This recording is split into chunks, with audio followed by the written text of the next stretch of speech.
Hello and welcome to this episode of the Seniorship. My name is Paul Godwin, and today I am talking with one of my colleagues, Michael MacMahon.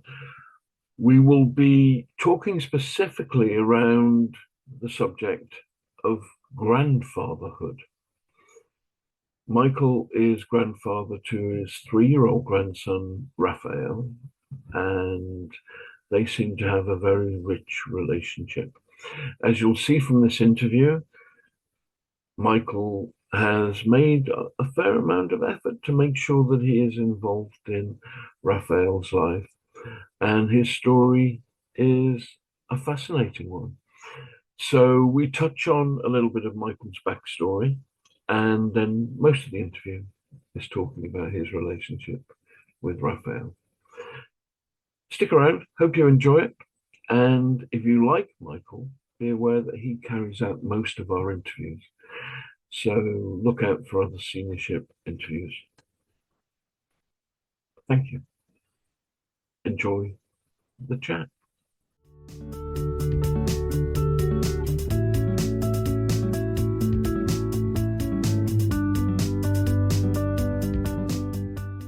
And welcome listeners to the Seniorship. My name is Paul Godwin, and today we're doing something rather different. We are exploring the joys and the meaning of grandfatherhood, and we're doing that with the founder of the Seniorship podcast, a gentleman who you will well know by the name of Michael MacMahon, and Michael is joining us now. Michael, it's lovely to have you here. Good to be here, Paul. Before we talk about your grandson, let's start with you and your story. Who are you and what shaped you? Oh my God, what shaped me? Well, I suppose I'd have to make a long list really of the things, if every now and then it's useful, it's example or exercise, isn't it? To make a list of what people and what situations shaped us. And people from school days onwards, Paul, you being a rugby man will appreciate the fact that I still remember my rugby coach at primary school. Primary school played rugby, so I still remember him in detail. Teachers at school who influenced me in a good way, and that was wonderful. I can't remember too much of my university lecturers, so that tells you I wasn't a born chemist because I studied chemistry for reasons I won't bore you with. But and then bosses over the years, the ones I'm sure you've been there. There were some bosses over the years that inspired you, and some that didn't, some that were just doing the job, and some that really you'd want to run through a brick wall for because they were just great people. So bit of that. Again, going back to a rugby metaphor, I used to play at a pretty mediocre level for some good clubs, but at a mediocre level, mostly in the junior teams. But every now and then you'd go on Easter tour, and on the Easter tour, all bets were off. And because a lot of people would be drunk a lot of the time, people who wouldn't normally have a right to be in the first team would end up in the first team. And so that happened to me 2 or 3 times with one of my favourite clubs, Ealing, which is now sort of top of the championship sort of side. But then it was an amateur club, and I played in the first team several times on tour. And you know what? I played out of my skin, and I compliments from people that I'd looked up to all my time in that club, and it made me realise in that activity and many others, if you work with people who are better than you, you're going to improve. And so I think that is knowing that has shaped me. So I like dealing with people who are better than I am or brighter than I am. For example, the old cliche: if you're the smartest guy in the room, you're in the wrong room. And I'm such a believer in that philosophy. So I think that has shaped me to somebody. Obviously, my parents shaped me. I had a very happy childhood, and so the number is too long to list, Paul. Okay. And what is also clear is that all these people, parents, primary school, rugby coaches, colleagues within rugby, couldn't get a word in edgeways, could they? Let's talk a little bit about your career. What kind of work did you do? Having, I mean, every day a school day for me. I've learned about your chemist background, but what kind of work did you do? Well, because I wasn't a great chemist, I decided, well, I've learned enough to work in the chemical industry, but research and development wasn't going to be the area which I would excel. So I work on the commercial side. So therefore, I was in sales and marketing, and later sales management. So yeah, for maybe 30 odd years, I worked in the chemical industry, mostly big companies. In sales and sales management. So that's what I did. Then later, by the way, did I pause there? I think I did. Later, I got an opportunity to start my own training business, a training and consulting business, which I did, and I quite enjoyed that. But I realized after about 5 years, during which it went well, um, I realized that actually I work better in large organizations, with other people around. Running your own one-man business, and that's what it was for me, is a lonely business. And you've got to have rather more focus and more drive than I had. So therefore, I'm someone who works well in organizations, I think. Yeah. Okay. Well, that's something that resonates with quite a few of us. Yeah. So what was that turning point though in your professional life from, well, you've talked about the turning point from the big corporate world to working for yourself in a training company. Yes. But at the end of your training career, what was the switch there? Was that purely time? Was that retirement? What was the switch there? Well, the first turning point basically was that when I started the training and consulting business, it was with the support of a big company. It was a company that had taken over the one I worked for. So I worked for a Swedish company for 20 plus years. Terrific, excellent, wonderful colleagues, etc. So enjoyed the Swedes very much. You enjoyed visiting there. Mhm. Never lived in Sweden. Um, and then we were taken over by a competitor. And then I worked for the competitor for 2 or 3 years. And then they said, look, we haven't got a job for you at your level unless you move to Norway, because I've been MD of the subsidiary of the UK subsidiary of the Swedish company. And they said, well, look, we already have a boss of our subsidiary in the UK. We can give you a job at your level if you move to Norway. But I didn't want to do that because I had split up from my wife at that time. We're talking early 90s.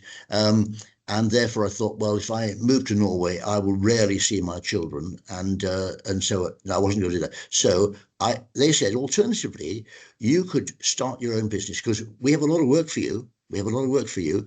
You can start your own business and we will hire you as a consultant. And so they gave me a consultancy contract for, I think, 3 years to start with, and then it rolled over and rolled over. That was great. So in other words, I started a one-man band, but I had the comfort blanket of a deal with a big company. Then after about 5 years or so, pretty well everyone that needed training in the fields that I was working in, and this was they said we need training in communication skills in English language because our people, we're international, so English is the company language. And Swedes and Norwegians, and many of their employees were Swedes or Norwegians, their grasp of the grammar is very good. It's better than most Brits, frankly, Yeah. Paul. But confidence in speaking is another matter. So therefore, that's what I would deliver training courses on. So I did that. Then it got to a point where everyone who had been trained, and then work was harder to find. So to summarize it, basically, I am the eternal optimist. So I just assumed if I carry on working hard and working smart, things will pick up. And they didn't. And Yeah. as a result, and I was spending money still at the rate it had been before, still traveling a lot. So what happened was, I've no secret of this because I've written a book about it. I got into debt. I got into serious debt, and so I actually got to the point of being advised by my accountant to go bankrupt, to declare bankruptcy, and he said, you have a very good opportunity to go bankrupt now, and I said no to that, and I had to rethink my life. So, and I wrote a book about it. So I Very then good. became an author. So that was an important turning point. It was, and I think we need to have another session where we talk purely about that book, perhaps. Okay, let's go on to the main topic of the day, right? Which Yes. is hopefully a bright spot. Um, do you remember how you felt when you first found out you were going to become a grandfather? Well, I felt great because my two daughters are the lights of my life, and always have been. And I still remember when they were born. Of course, I do really.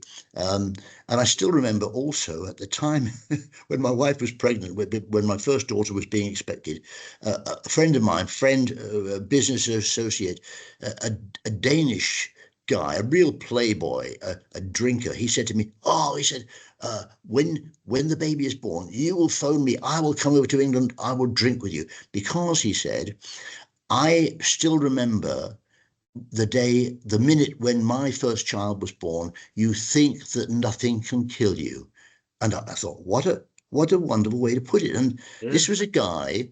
He was such a playboy. I wasn't even aware he even had a family. But that, knowing that my wife was pregnant, he came up with that, which is wonderful. So yeah, to summarize, that my two girls were the lights of my life. To discover that, yes, and I was a late entrant to the grandparenting stage. I was 80, approaching 80, 79 when I found Wow. out. So yeah, it was fabulous. It really was, because I'd heard from so many friends of mine who were grandparents how good it is. And thinking back to that time when you were anticipating becoming a grandfather, were there any trepidatious feelings, or were there any feelings, or were you thinking back to when you had your children, and whether or not there were any lessons you could learn from being a young father, or not a young father, but from being a new father to being a new grandfather, is what I meant to say. Well, of course, yes. I hoped I would make a decent job of it. I hoped I would make a decent job of it. Unfortunately, I knew that because of the age I was, I wasn't going to be able to do some of the things that grandparents are expected to do, like playing football and stuff like that, or rugby. But I Are would have. grandparents expected to do that, do you think? So Well, this is interesting, Michael. So already you have some expectations of what being a grandfather should be. yes. Are you already putting pressure on yourself? Oh, yes, absolutely, yes, and it's pressure you in a way you want, don't you? Really, because if without pressure, we wouldn't get out of bed, would we? Really, at Exactly. least a lot of the time. Yeah. So yeah, even today, if we're outside in the garden, he suddenly will say, "Chase me," and of course I will chase him. But nowadays, because he's now 3, and nowadays I know I can't catch him. Well, you do what I remember doing with my two, which is you say to them, and you probably did with your two, when you've had enough chasing, you just go, see how long it takes you to run to that tree and back. Yes, Oh, that's a very good. good one. Now see if you can go faster. Do it again. Yes. um, And I'll okay. sit here and time you. I'll sit here Yes, and time you. Exactly. exactly. So, there are ways around this. Okay. Tell us about your grandson. What's he like? Well, of course, uh, you'd be surprised if I didn't say he's a Yeah. genius, and Yeah. he's a very lovable child. Well, I say that because I love him. He is most of the time, 99% of the time, he's a very contented child, which I'm very pleased to see. And he's everybody told me this, and it's true. At that age, and he's just past his 3rd birthday now, they're like sponges. So every time I see him, and I might see him 2 or 3 times a week, typically, Oh, wow. because That's quite a lot. it is quite a lot, and I'm pleased about it, and that's the reason I moved to Birmingham, where I live now, from Bristol, where, as you know, I'd lived for many, many years. And our good friend Tim, being a Bristolian, was always happy to hear that Bristol was the best place I'd ever lived up to that point. And I had scores of friends there. But I moved to Birmingham because that's where my daughter and son-in-law were living. And I thought, well, I don't want to miss out on this stage of his early development. So, yes, I knew that there were certain things as a nearly 80-year-old granddad that I perhaps wouldn't be so good at, but I knew also that I would be quite good at the bedtime story stuff because I liked stories, I liked reading stories, and I'd done a fair bit of acting over the years in my sort of, extracurricular work life. Yeah. Yes, indeed you have, and you are a very good raconteur. You've written books on after dinner speaking. Yes. It's something you are known for. And as our listeners will hear now, one of us has a very mellifluous and professionally trained voice, and one of us doesn't. Well, listen, So, it's very kind of you to well, say that, and I'd be very happy for you to say it again if you wanted to. let- But it's not a trained voice. It's not a trained voice. It's just stuff that I did, in Amdram and all yeah, that kind of thing, and all that kind of. yeah, And by the way, you said I've written a book about after dinner speaking. I haven't, although maybe I should. I've written a book about wedding speeches. yeah, yeah, that's true. So it's sort of during and after breakfast, wedding breakfast speaking. Okay, let's go back to your grandson. You don't have to share his name. Are you happy to tell us what his name is? Oh, his name is Raphael, and in There we go. fact, that is in the public domain Yeah. because I have, as you know, I have a couple of other podcasts as well as Seniorship, and and the latest one, and in a way my favourite one, is called Story Time with Raphael and Grandad, in which I Fantastic. simply record stories I'm reading for him. Now, do you feel Raphael knows you well? Does he know which buttons to press for granddad? And you are granddad, aren't you? I'm Grandad. At first, I Yeah. didn't want to be called Grandad because the of that ghastly song by Clive Okay. Dunn. But then I realised that actually he would call me what he wants to call me, and Yeah. Grandad is easier to say than Grandpa. It's Yeah. something to do with this, the consonants. Yeah. Grandad. Yeah. Yeah. Yeah. And we've talked Does he about know me? your. Sorry. Say again. No, I was talking to you there. Well, does he know me? I bet he does. I bet he does, and because he is a sharp cookie, and he's an enthusiast, which I love. And most, okay, I suppose probably most kids of that age are, Hmm. if we're lucky. Yeah. Okay. Well, and what's your bond like? We've talked about it from your point of view. When he turns up, is he excited to see Granddad? Does he Well, he know? well he either is excited or he puts on a good show of being Well, excited. he's excited. I don't think they're at the age of being disingenuous at just turned 3. All right, that's great to hear about Raphael. Now, what I am conscious of is there's a lot I want to ask you about Raphael and grandparenthood, but our listeners may want to go and have a quick cup of tea. So let's take a very short break.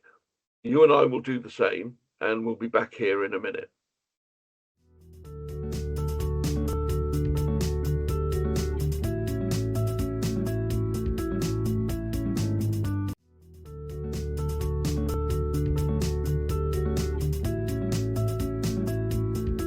And welcome back. And I'm still here with Michael MacMahon. We've both had a quick cup of tea or splash of water or whatever it is we've been doing.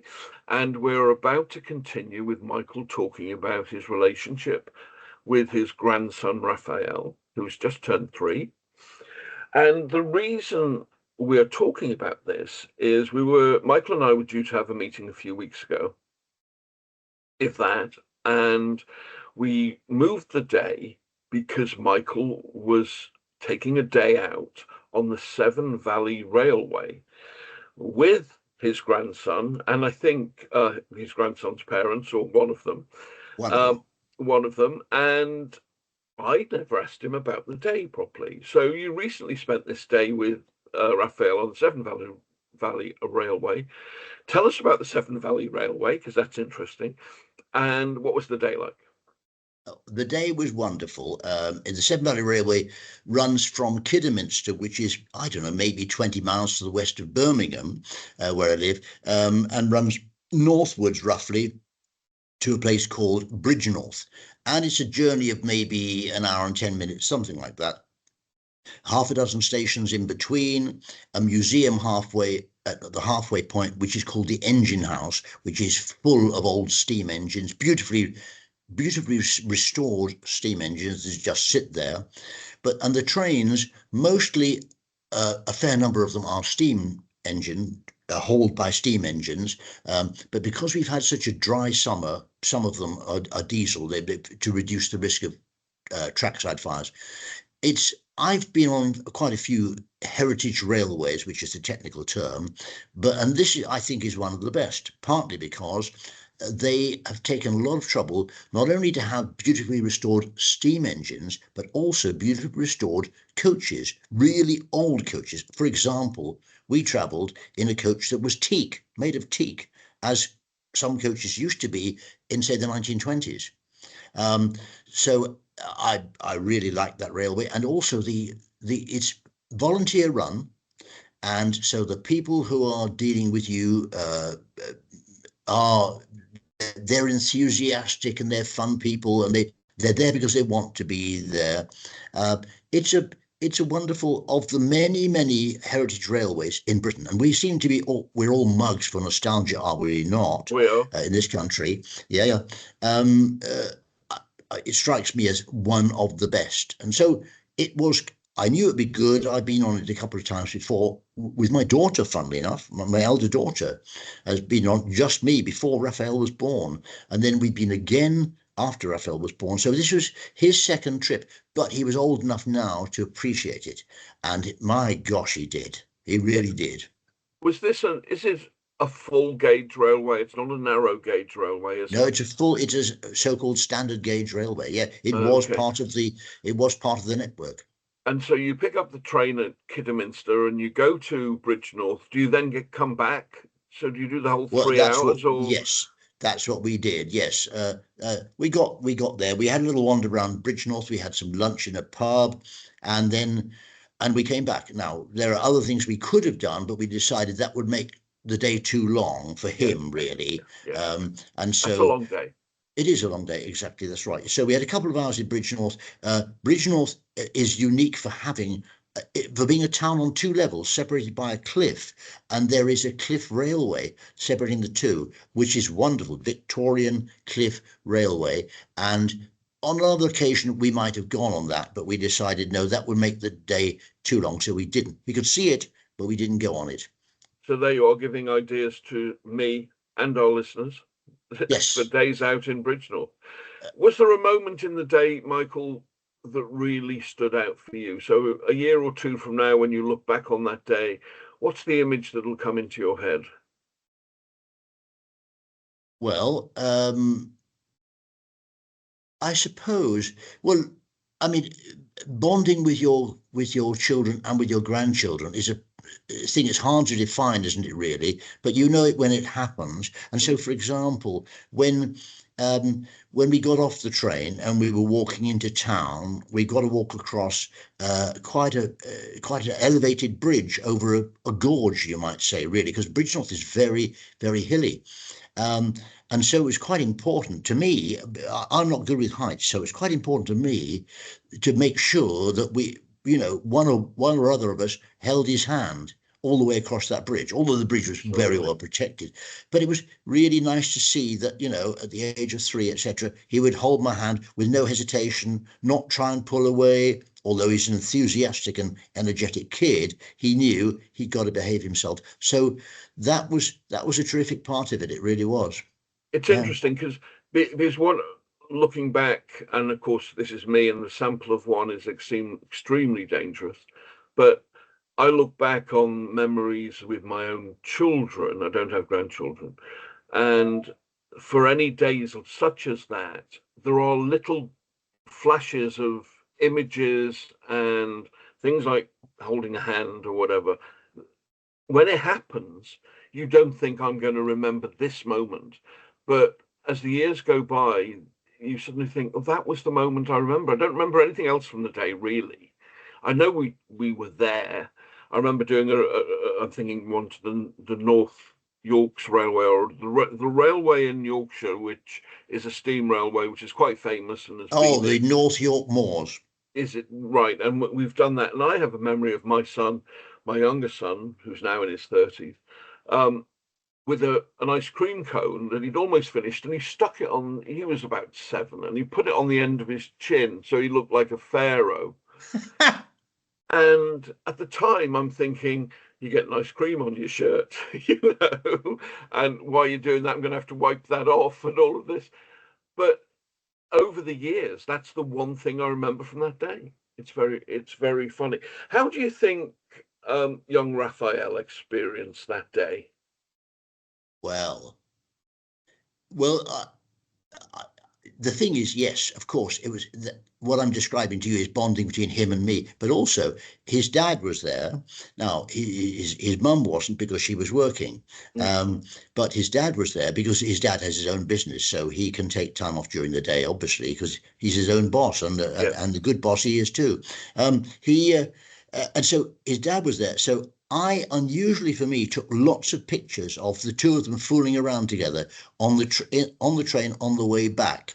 And I dare say, and he was having great fun with his dad and pulling his ears and stuff like that. Oh, and I took loads of photographs, which must mean, because I don't do a lot of that, it must mean that I realized that that was important. And particularly because my grandson, so my son-in-law, is usually the one who takes photographs. He takes loads of photographs. He's very good at doing selfies of a group that he's part of, and all this kind of thing, which people of his generation tend to be. I took loads of pictures because I realised that's an important part of the day. And the nice thing is this: I knew that I would enjoy it. I knew my grandson would enjoy it, but his dad also did. And his dad, I don't think it. I'm pretty sure he's never been on that railway. He's never been on the Heritage Railway. He's a It, car man. yeah, it's interesting. Something's just come into my head, and we're told. I know we're not told. It's when we think about our own earliest memories. Often they're around the age of 3 or 4, and we're not quite sure when they're from. But certainly from our first 3 or 4 years, we don't remember a great deal. And I remember somebody saying to me, I don't know why we do this with the babies and take them out to see the animals or something when they were kids were like 1. They're not going to remember any of this. And actually, that's not the point. The point is you'll remember it, but also, even though they don't remember what's happening and what's going on that particular day, they know that they were in a safe, loving place with people that cared for them. And at a subliminal level, that's in there. They feel secure and loved and entertained and supported and all of those things. So, whilst they won't remember it, the effect of it is in them.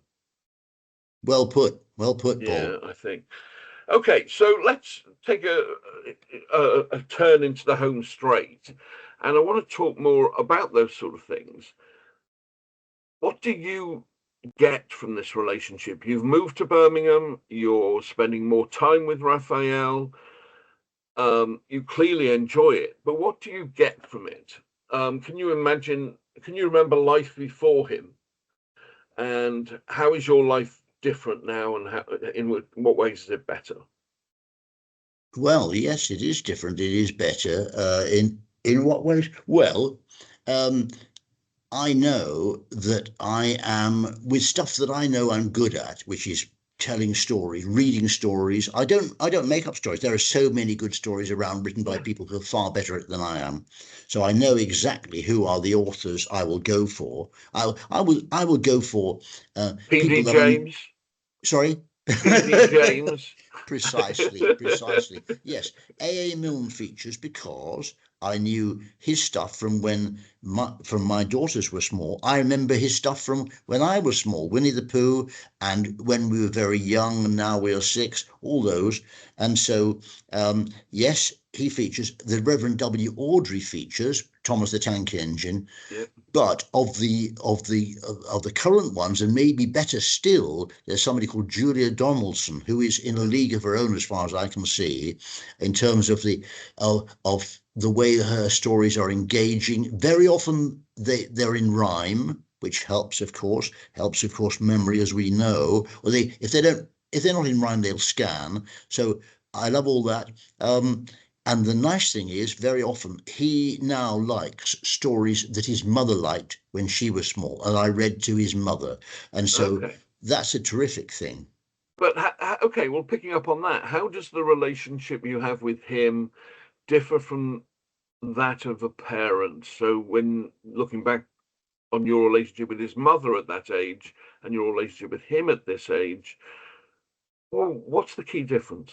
I mean, there's an obvious one that it's not 24/7, but Yes, you hit it on the but then head you there. were at work all day, so it wasn't Yeah, necessarily yeah. Oh, 24/7 I there. know. But I know. You'd probably have to ask a grandmother. yeah, but I'm asking What's the you. difference between I'm now asking and you, what's the difference? all right, okay. Well, for me, it's the old cliche that all my grandfatherly friends have said. You know, it's wonderful. You have fun with them, and then you hand them back, sort of thing. You know, so that's a cliche. And from a selfish point of view, that's the big plus. Um, but I very much appreciate the fact that my daughter, i.e., his mum, uh, always asks me, "Are you free to babysit on such and such a date?" And always say, "Oh, great, thanks a lot, thanks a lot." I have friends who, by contrast, it seems their life is ruled by their grandchildren. You know, sorry, I can't do X, Y, Z that we'd arranged to do because I'm babysitting, or I'm doing because I'm going with grandchild to do such and such a thing.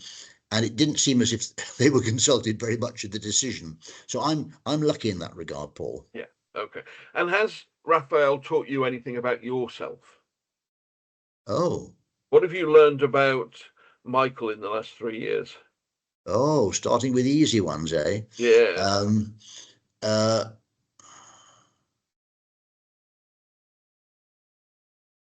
no, there must be something. There must be something. is there anything Well, around? Are you more or less patient than you thought you were? no, I'm fairly patient with him, really. Oh, yeah, of course, of course.